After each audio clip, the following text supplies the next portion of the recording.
नमस्कार दोस्तों, कैसे हो आप सब। उम्मीद करती हूँ कि आप सब अच्छे होंगे। तो आज हमारा 5वां दिन है।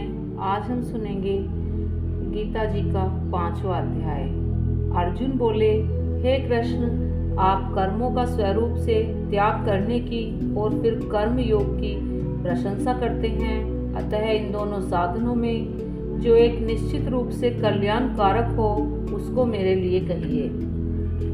चौथे अध्याय के अंत में भगवान ने अर्जुन को युद्ध के लिए खड़ा होने की आज्ञा दी थी, परंतु यहाँ अर्जुन के प्रश्न से पता लगता है कि उनके भीतर युद्ध करने अथवा ना करने की और विजय प्राप्त करने अथवा ना करने की अपेक्षा भी मेरा कल्याण कैसे हो, इसकी विशेष चिंता है। उनके अंतःकरण में युद्ध की तथा विजय प्राप्त करने की अपेक्षा भी कल्याण का अधिक महत्व है। अतः प्रस्तुत श्लोक से पहले भी अर्जुन 2 बार अपने कल्याण की बात पूछ चुके हैं। तो आइए आगे सुनते हैं। श्री भगवान बोले, संन्यास, सांख्य योग और कर्म योग दोनों ही कल्याण करने वाले हैं, परंतु उन दोनों में भी कर्म संन्यास सांख्य योग से कर्म योग श्रेष्ठ है।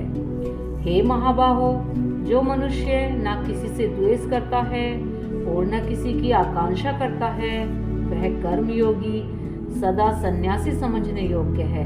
अर्थात द्वंद्वों से रहित मनुष्य सुख पूर्वक संसार बंधन से मुक्त हो जाता है। वे समझ लो, सांख्य योग और कर्म योग को अलग अलग फल वाले कहते हैं, न कि पंडित जन, क्योंकि इन दोनों में से एक साधन में भी अच्छी तरह से स्थित मनुष्य दोनों फलों में परमात्मा को प्राप्त कर लेता है।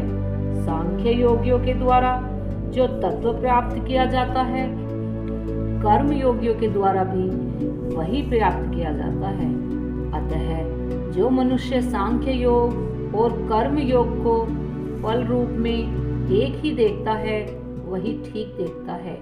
परंतु हे महाभायो, कर्म योग के बिना सांख्य योग सिद्ध होना बहुत कठिन है। मननशील कर्म योगी शीघ्र ही ब्रह्मा को प्राप्त हो जाते हैं।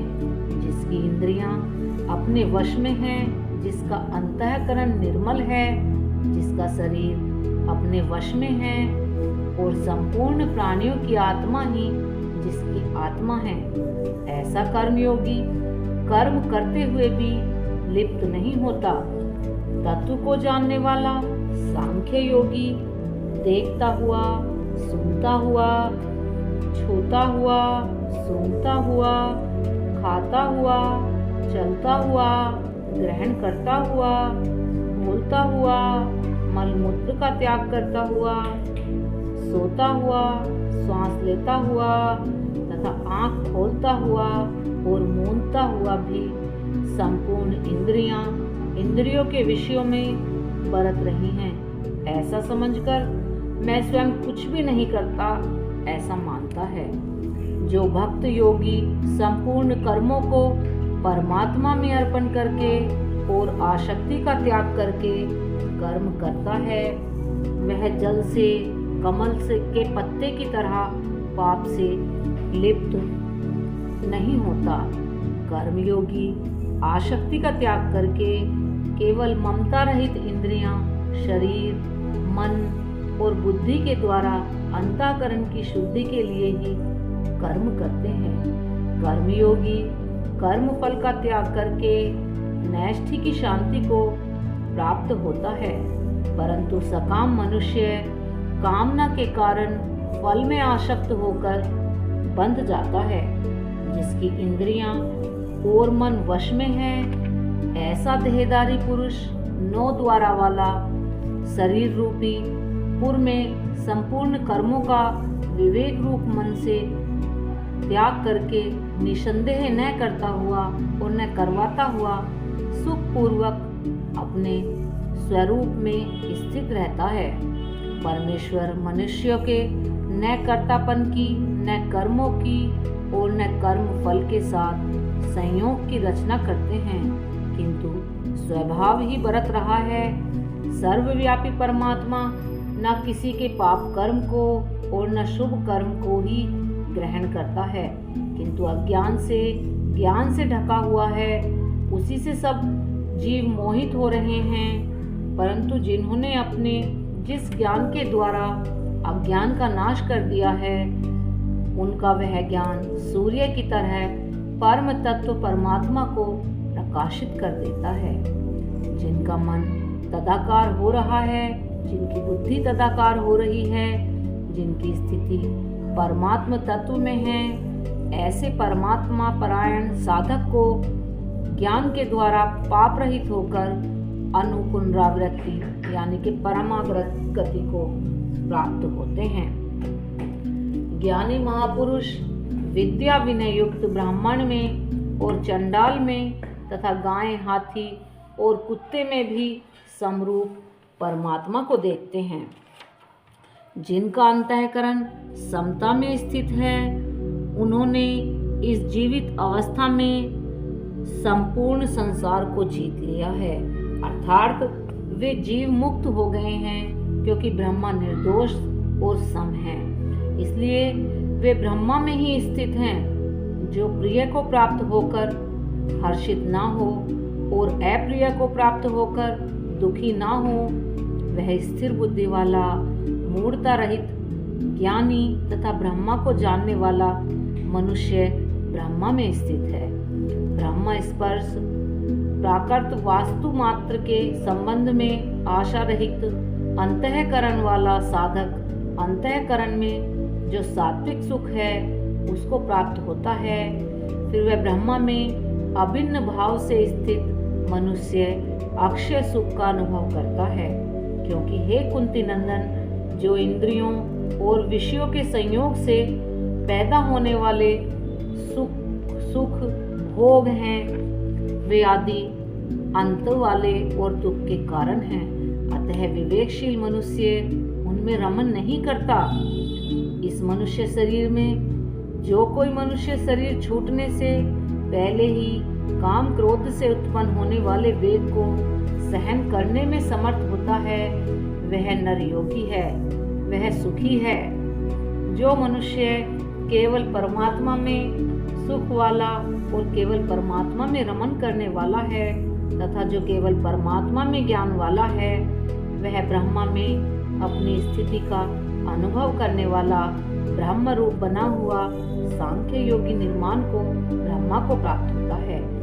जिनका शरीर, मन, बुद्धि, इंद्रियों सहित वश में है, जो संपूर्ण प्राणियों के हित में रत हैं, जिनके संपूर्ण संशय मिट गए हैं, जिनके संपूर्ण दोष नष्ट हो गए हैं, वे विवेकी साधक निर्वाण ब्रह्मा को प्राप्त होते हैं। काम क्रोध से सर्वथा रहित जीते हुए जो मन वाले और स्वरूप का साक्षात्कार किए हुए सांख्य योगियों के लिए सब ओर से शरीर के रहते हुए अथवा शरीर के छूटने के बाद निर्वाण ब्रह्मा परिपूर्ण है।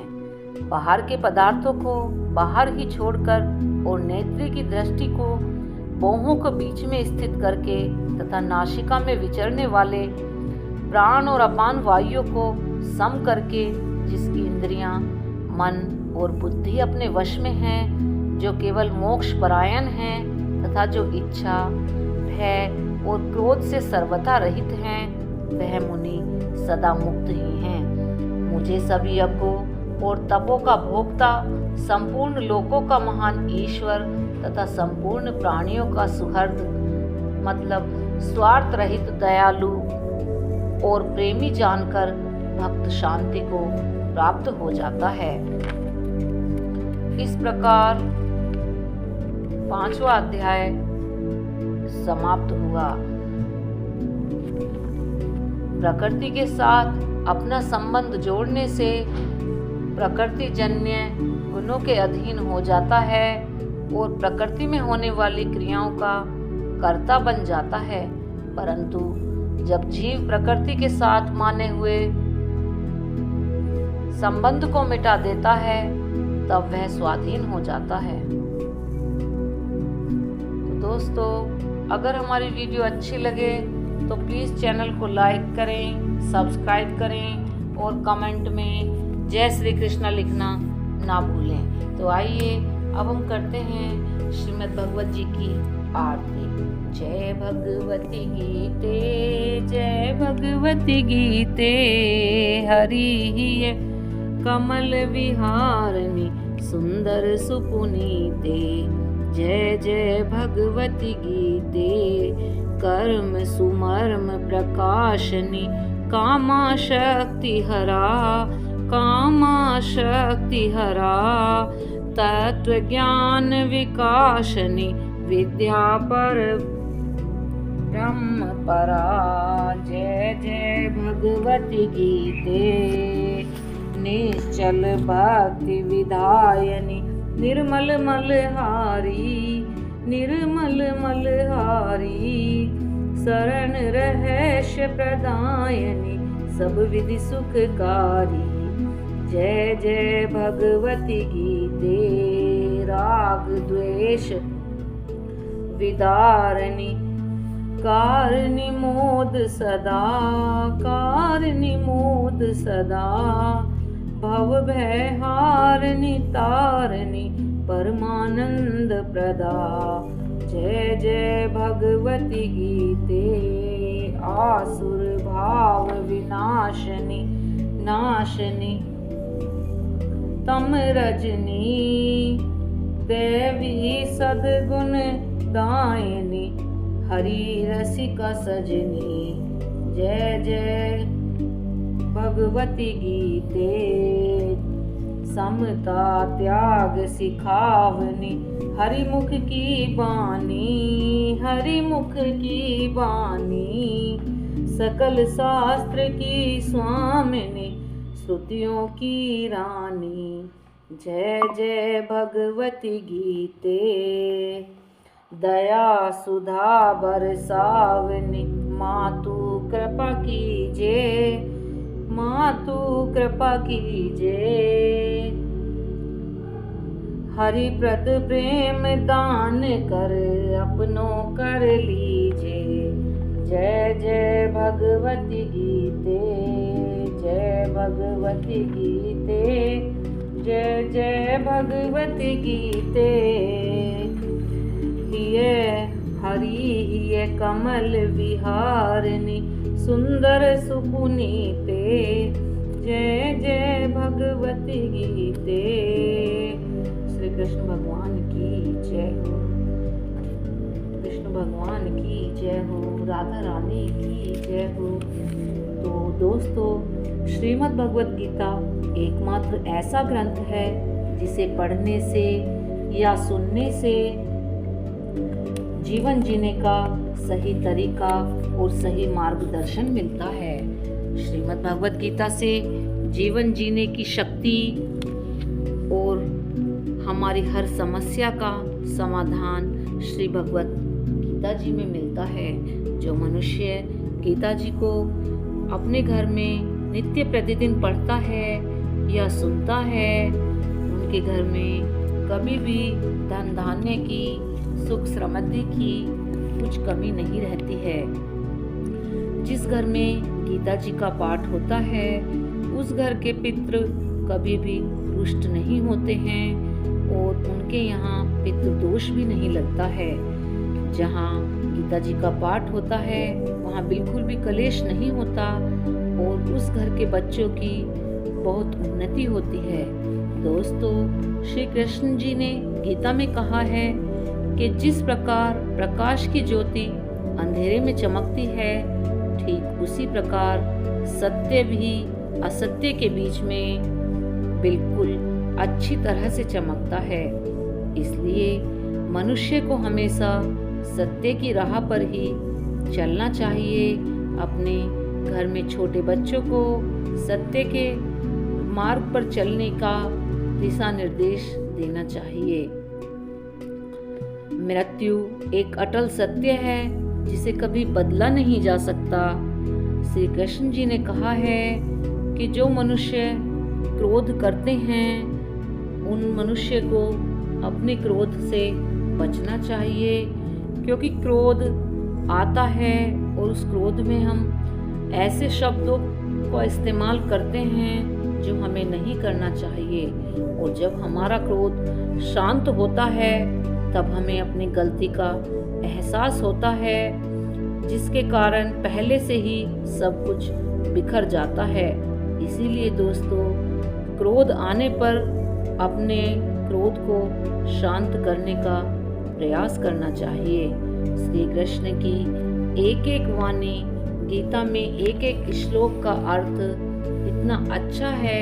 अगर आप उसको रोज पढ़ते हैं या सुनते हैं तो आपको बहुत ही अच्छा लगने लगता है। तो इस प्रकार हमारा आज का पाठ यहीं पर समाप्त होता है। जय श्री कृष्णा, राधे राधे। और अगर आपको हमारी वीडियो अच्छी लगती हैं तो प्लीज़ वीडियो को लाइक किया करें और चैनल को सब्सक्राइब करें। और हाँ, कमेंट में अगर आपको अच्छा लगता है तो भी और बुरा लगता है तो भी हमें ज़रूर बताया करें। धन्यवाद।